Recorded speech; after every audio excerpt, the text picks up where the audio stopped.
멈출 수 없는 사랑 주소서. 끊을 수 없는 사랑 주소서. 24년 10월 27일 주일 예배를 시작하도록 하겠습니다. 우리가 이 주일 예배를 드리기 전에 항상 전국 각지의 수많은 교회에서 드리는 예배가 주님 앞에 상달될 수 있도록 모두가 합력해서 정말 선하신 그 뜻을 이뤄갈 수 있도록 하는 모두가 되어야 할 텐데, 우리 글로벌 기독방송 함께 하신 여러분들도 그 거룩한 예배에 동참하시는 부분에 대한 것을 먼저 감사하며, 또 우리 주님께서 그 영광 받으시기 부족하지 아니라 생각을 합니다.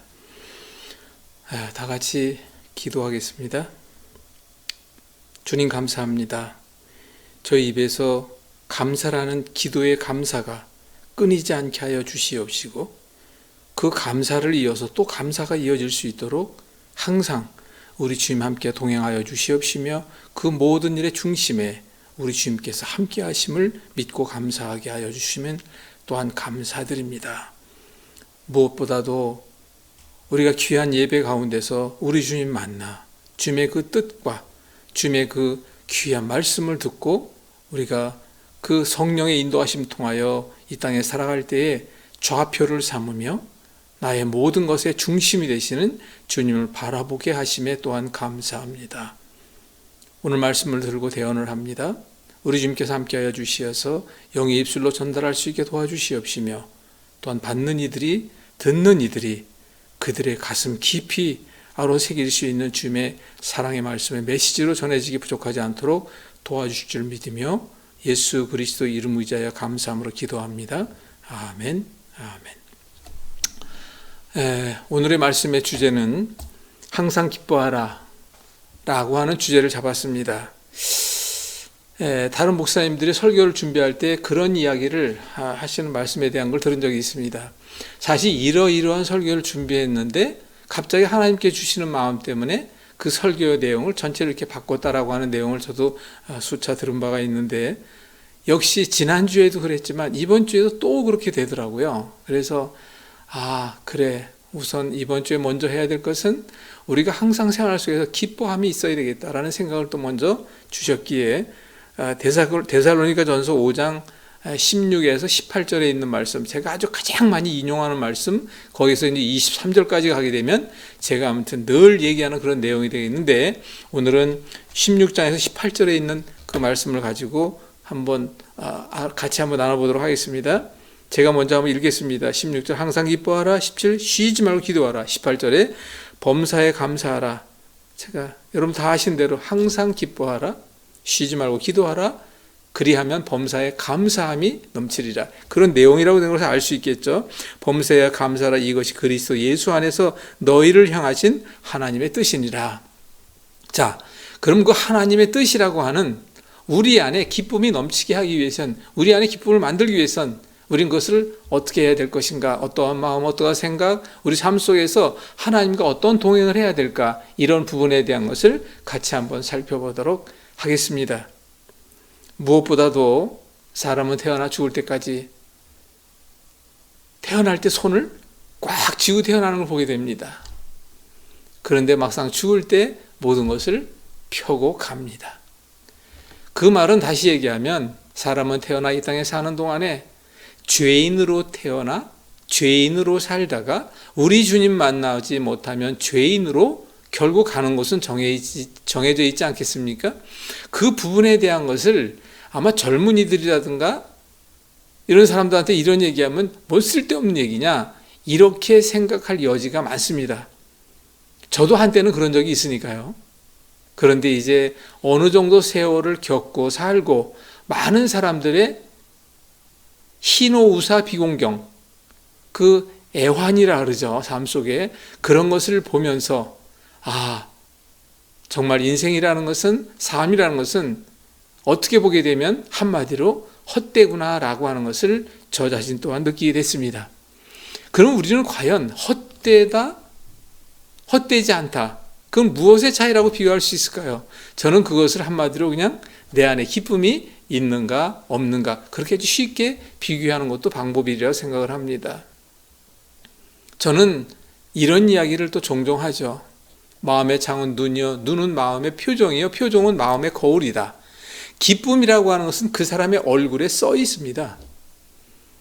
그럼 그 사람의 얼굴을 보면 근심, 걱정, 불안, 초조, 절망, 낙심, 좌절 가운데 있는지, 분노함 가운데 있는지, 이런 것을 어느 정도는 알 수가 있어요. 아니, 실제로 내 안에 분노가 끌어넘치고 있는데 나는 전혀 그렇지 않다라고 하는 표정을 짓고 있다?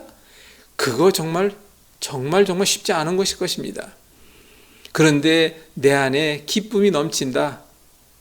그러면 그 표정 또한 자연스럽게 웃음을 비롯하여 자연스럽게 드러날 것입니다. 그래서 저는 누누이 얘기합니다마는 모든 것은 마음에서 비롯된다라고 이야기를 하죠. 그런데 그 마음의 주체는 한 알 더 끌어올리게 되면 생각이라고 하는 사고방식이라고 하는 그 주안점이라고 하는 그곳에서부터 시작되고 있다는 사실을 우리는 반드시 알아야 합니다. 그래서 저는 이렇게 이야기하죠. 생각이 마음을 낳고 하나 더 들어가면 마음이 몸을 만든다. 이런 이야기를 아주 많이 합니다. 그럼 이번 시간에도 왜 기쁨에 대한 것을 이렇게 비교해 가는가라고 하는 것은 제가 여러분들에게 누누이 말씀드렸습니다마는 저는 육에 대한 비중을 더 많은 비중을 포함해서 말씀을 드리고자 합니다라고 말씀을 드렸던 것처럼 앞으로도 내내 영적인 문제도 육적인 문제와 함께 비교하여 육을 중심으로 영을 이해해가는 그런 내용으로 좀 말씀을 나누고 싶습니다. 그러면 대부분 사람들은 어떻게 바로 유토피아라는 것을 기대합니다.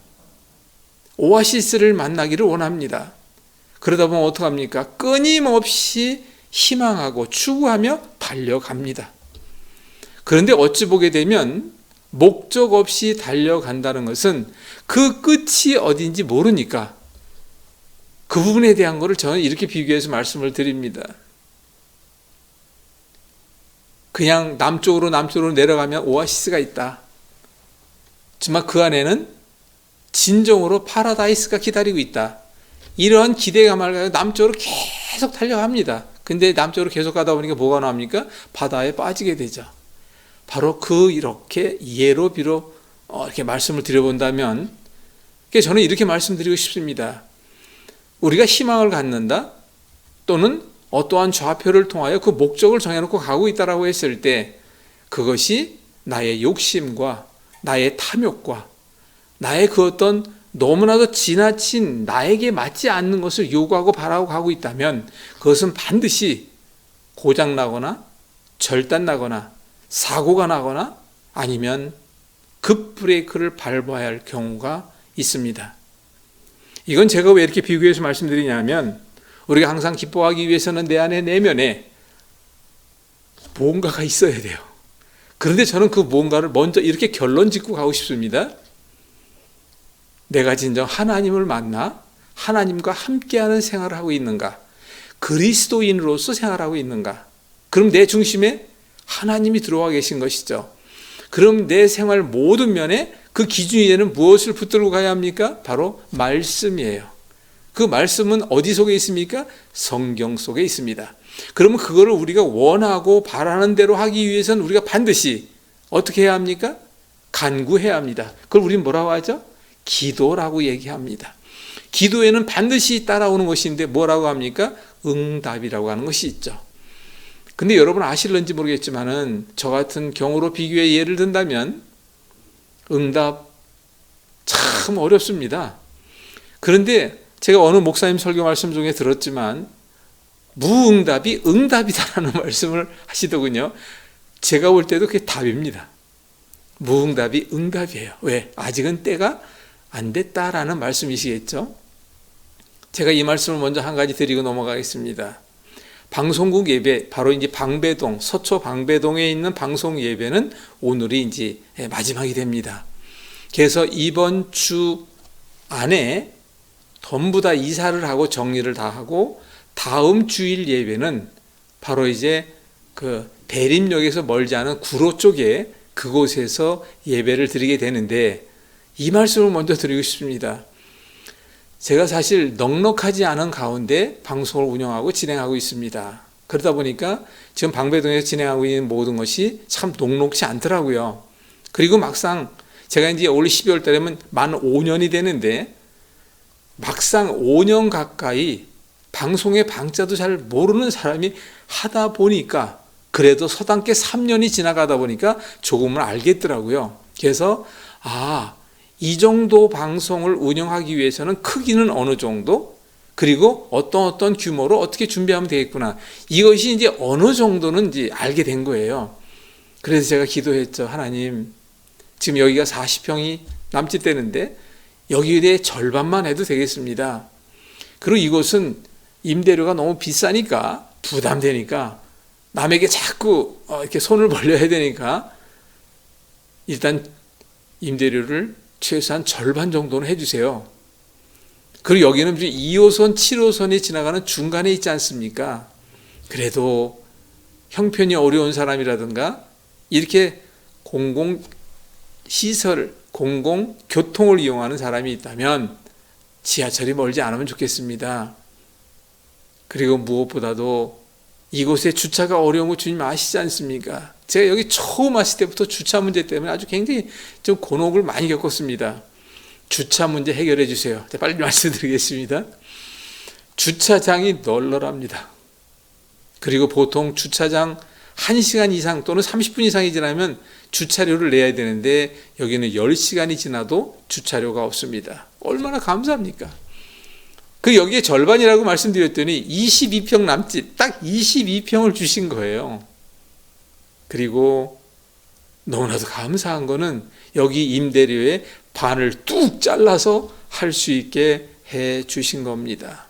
그리고 2호선, 7호선이 똑같이 지나가는 그 정점에 있는 대림역에서 멀지 않은, 대림역이라는 것은 2호선과 7호선이 함께 이제 만나는 그런 자리가 되겠죠.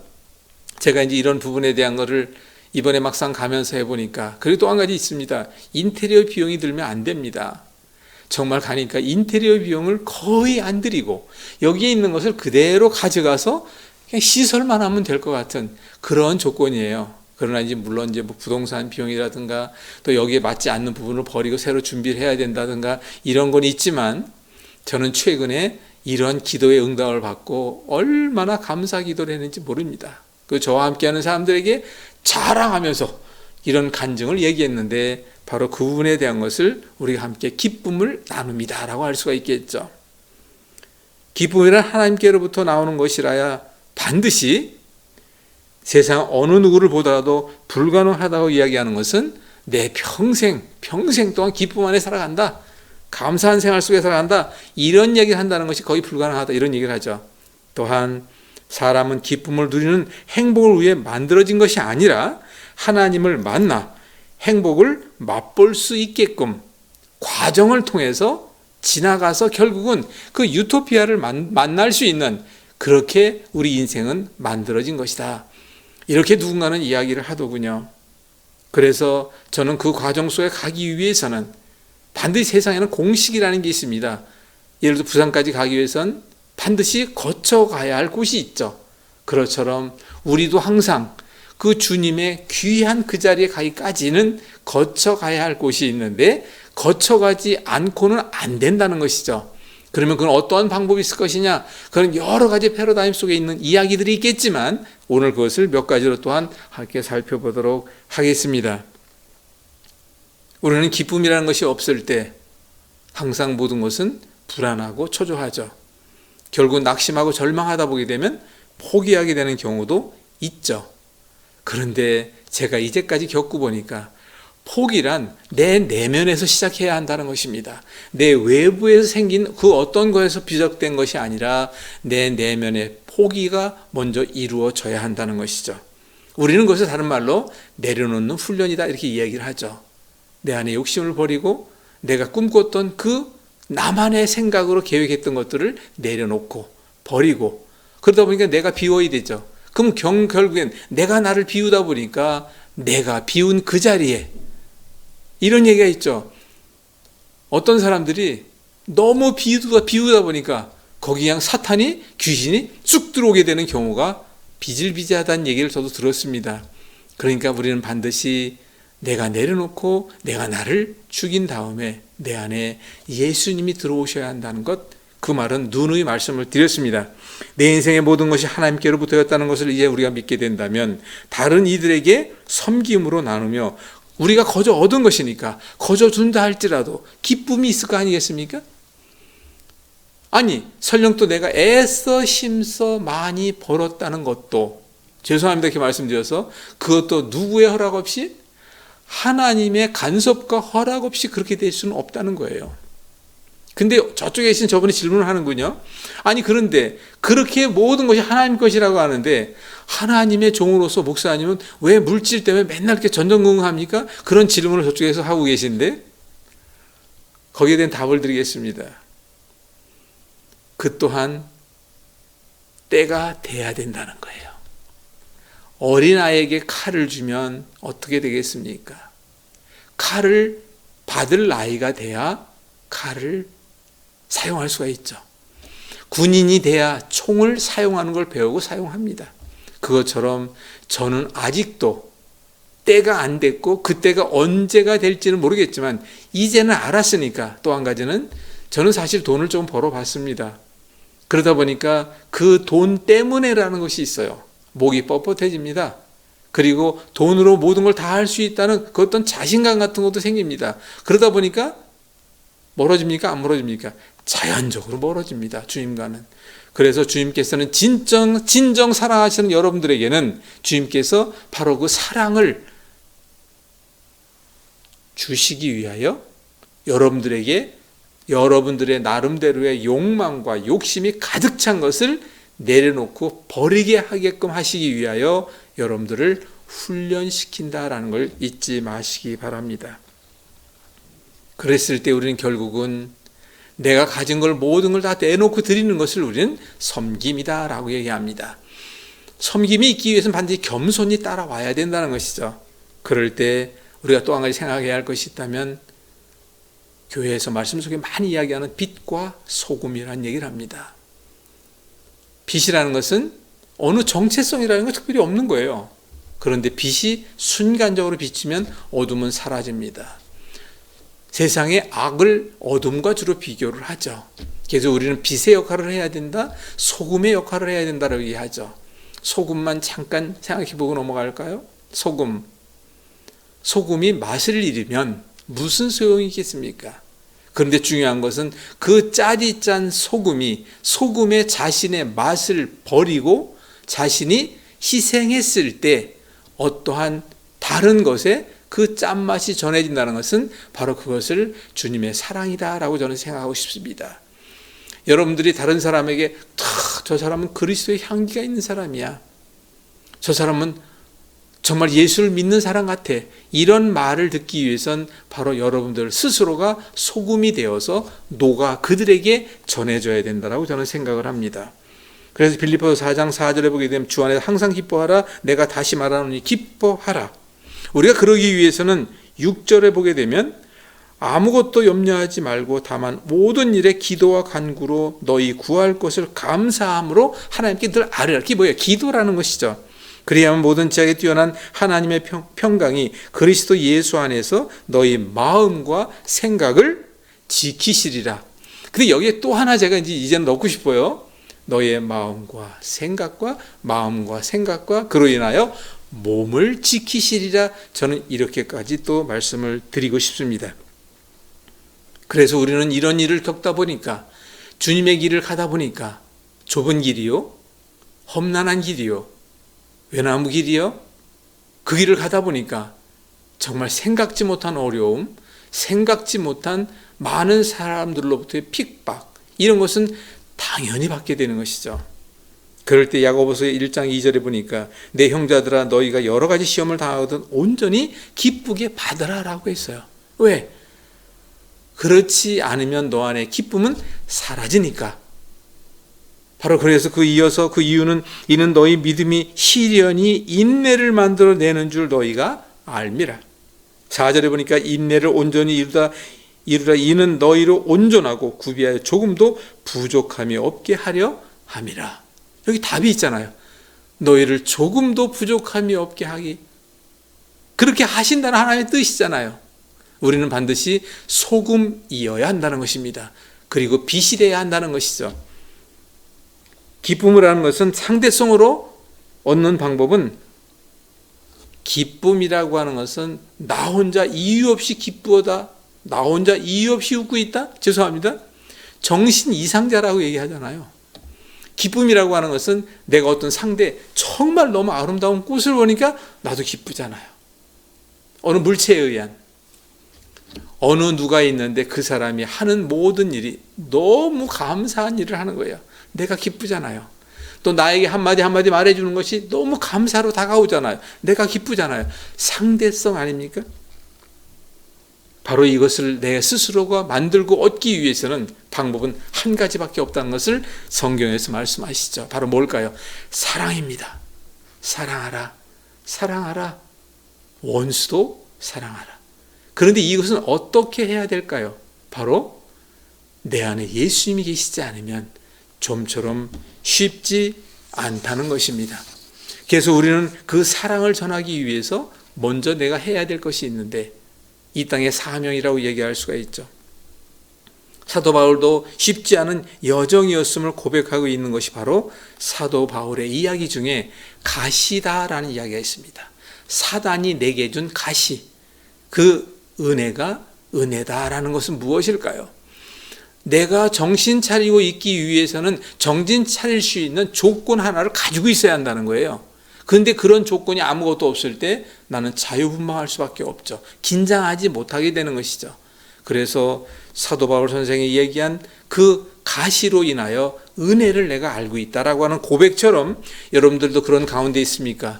어떤 어려움이 있습니까? 지금 시련 가운데 있습니까? 절망 속에 있습니까? 아니면 병마, 깊은 병마 속에 있습니까? 그것이 우리 주님은 모르실 리 없습니다.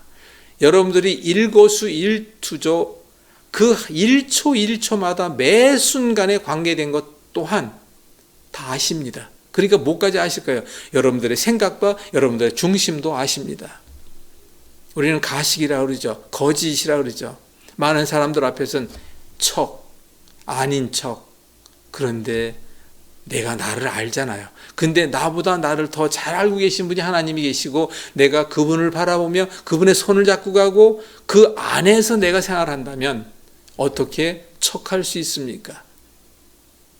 없으면 없는 대로 감사하고, 있으면 있는 대로 나누며 감사하고, 그런 우리가 돼야 되지 않을까요? 그래서 사도 바울 선생님께서 바로 그 서신 중에도 그런 가운데 만들어진 서신이 바로 오늘 내용입니다. 항상 뭐 하라고요? 기뻐하라. 그러기 위해서 뭐 하라고요? 기도해라. 그럼 뭐가 따라온다고요? 범사에 감사가 따라온다. 그래서 우리가 제일 먼저 뭘 해야 됩니까? 기뻐해야 되는데, 그 기뻐해야 된다는 것 자체를 우리가 만들어 가셔야 한다는 것입니다. 그런데 우리가 꼭 생각해 봐야 할 부분이 있다면, 하나님의 거룩한 형상을 닮아 하나님께서 이 땅에 보내실 때에는 반드시 어떠한 이유와 목적이 있는데, 그것을 우리가 사명이라고 이야기하지요. 그런데 우리가 꼭 생각해야 할 부분은 사명 감당도 결국은 육체라는 우리 몸으로 하고 있다는 사실을 이해하셔야 합니다. 아니 땡굴뚝 영이 달리 없습니다. 내 몸에 병으로 고통 당하고 있다면 반드시 그 고통에는 이유가 있고 원인이 있는데, 그런 것 또한 우리가 생각해 봐야 한다는 것이죠. 그럼 우리가 어떻게 해서든지 이런 경우가 있습니다. 어떤 사람이 있는데 몸관리를 제대로 하지 못하여 암이 왔어요. 그 암 속에서 그 투병이 너무 어려운 거예요. 그런데 그 어려움 속에서 깨달음을 주신, 깨달음게 된 그 사람이 있어요. 그래서 그걸 깨달았고 나니까 너무 기쁜 거예요. 나는 지금 암으로 고통 속에 있지만 나는 너무 기쁘다. 그럴 때 그 기쁨 또한 하나님께 주신 기쁨이죠. 당연히. 왜? 주님을 바라보고 그 상상할 수 없는 고통 속에서 기쁨을 얻었으니까. 근데 저는 이 대목에서 이렇게 이야기하고 싶어요. 만약 어떤 이가 있는데 세상을 자기 마음대로 생활하고, 뭐 방탕한 생활까지는 얘기하지 않더라도 자기 마음대로 생활하고, 그러다가 뭐 못된 짓도 많이 했겠죠. 그러다 결국은 암이 왔어요. 결국은 교통사고를 당해서 사지를 다 못 쓰게 됐다고 칩시다. 그런데 그때 주님을 만났어요. 주님을 만나고 보니까 내가 그동안 생활했던 모든 것들이 어리석고 어리석다, 헛되고 헛되는 걸 알고 난 뒤에 주님 그래도 이 죄인 죽기 전에 주님 만나게 해줄 수 있으면 감사합니다. 이렇게 감사 기도를 한다고 쳤을 때 먼저 된 자가 나중 된다 그러잖아요. 나는 벌써 50년째 주님을 믿고 가고 있지만 나에게는 그 큰 기쁨 한 번 없는데 이런 사람들이 왜 없겠습니까? 그런데 저는 이렇게 말씀드리고 싶어요. 그렇게 내가 사지결단이 돼서 사생결단이 돼서 이제 아무것도 못하게 될 상황에 이제 기쁨이 와서 주님 만날 때 감사 좋아요. 하지만 반드시 이게 있습니다. 한 영혼을 이 땅에 보낼 때는 하나님의 뜻, 하나님의 이유, 하나님의 목적이 있다는 걸 말씀드렸잖아요. 이 땅에서 뭘 해라? 사명 감당해야 할 달란트를 주셨습니다. 그런데 암으로 고통받다가 이제 죽기 직전에 주님 만나 기쁨으로 있다.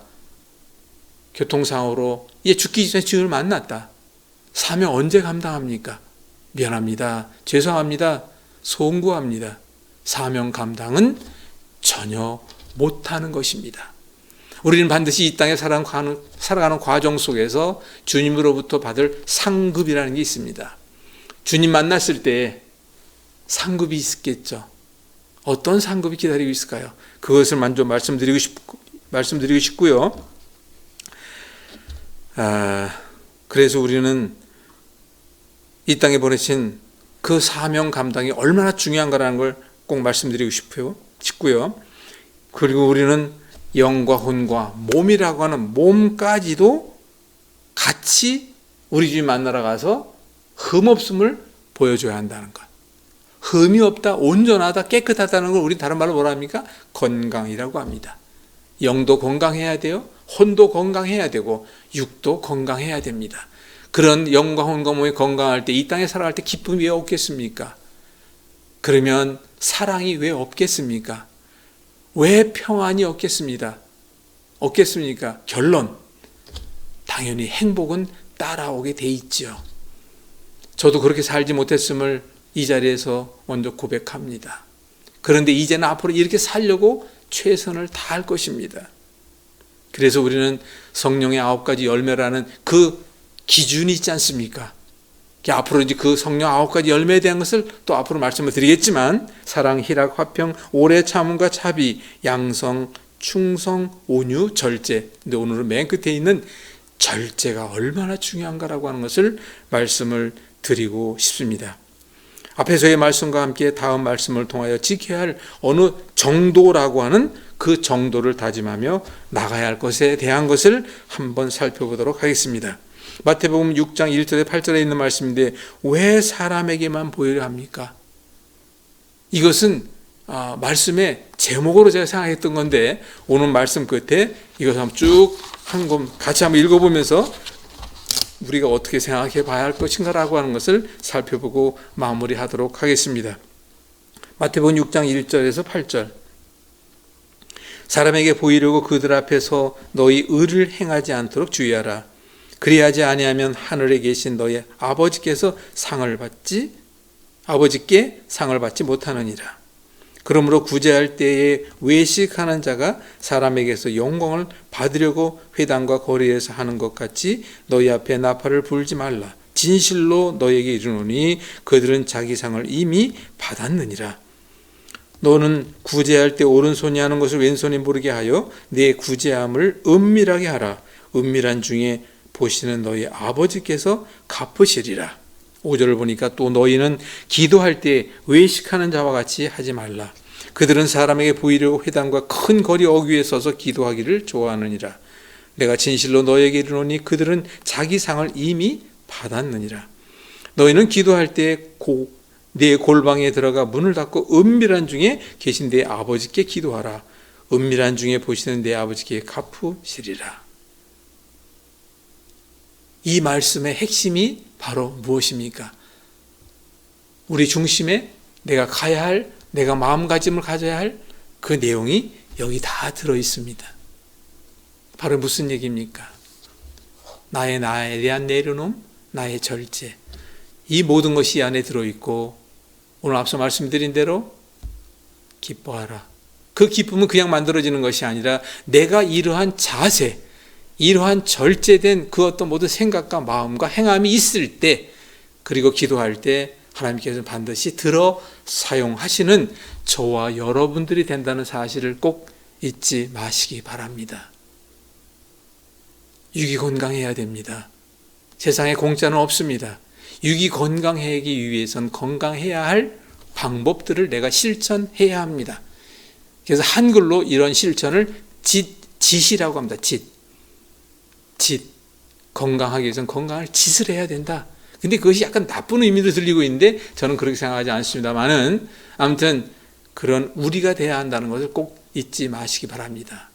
우리 항상 기뻐하시는 저와 여러분들이 되기를 간절히 소망하면서 여러분들에게 당부드립니다.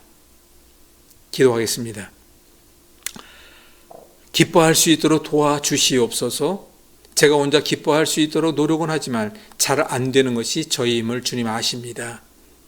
기뻐할 수 있도록 먼저 생각과 마음을 주시고 깨달음 주시어서 진정 그 깨달음 가운데 우리 주님 만나 내 자신의 모든 것을 내려놓고 내가 나를 버리고 내가 죽고 내 안에 예수님이 사셨을 때 그 주님 모시고 그 주님 손잡고 가는 가정 가운데 당연히 올 수밖에 없는 기쁨, 감사, 그 가운데 당연히 따라올 수 있는 바로 사랑이라는 것, 그리고 행복이라는 것이 있다는 것을 알게 됩니다.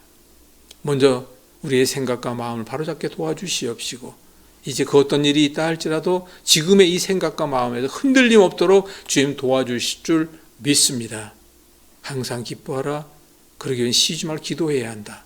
범사에 감사가 넘칠 수 있는 저희가 될 수 있도록 도와주실 줄 믿으며 축복하며 예수 그리스도 이름 의지하여 감사함으로 기도합니다. 아멘.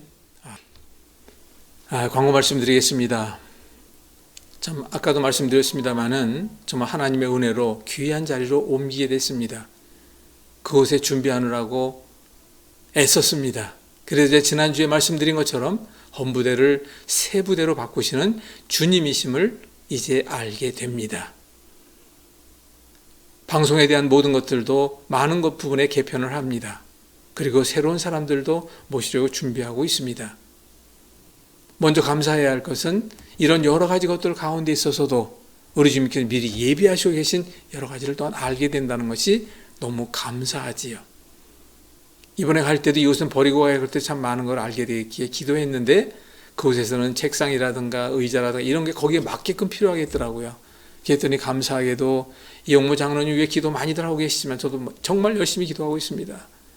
이용모 장로님 지난번에 통화했습니다마는 정말 이번에 이사하는 데에 있어서도 50만 원이라는 또 거금을 선뜻 내주시고, 박영일 목사님 20만 원, 조경호 장로님 20만 원, 또 다른 분이 이름을 밝히지 말아달라고 해서 또 그분이 또 좀 내시고, 이렇게 해가지고 상당히 큰 도움이 되고 준비하고 있습니다. 이번에 그쪽으로 옮기게 될 때에는 아픈 사람들이 찾아올 수 있도록 준비하게 하기 위하여 바닥도 먼지가 안 나게 그걸 다 닦아내고 난 뒤에 거기에 왁스를 발라서 그냥 양말만 신고 다녀도 깨끗함을 느낄 수 있을 정도로 그렇게 준비를 다 갖췄습니다. 이제 집만 옮기고 정리만 하면 됩니다. 여러분들의 큰 기도가 있었고 그 기도에 힘입어 이런 일이 잘 진행됐다는 것을 의심치 않습니다. 또한 주님께 감사드립니다. 다음 주에 옮긴 곳에서 귀한 예배, 또 복된 예배, 아름답고 여러분들에게 알찬 예배로 다시 만날 것을 약속드리겠습니다. 감사합니다.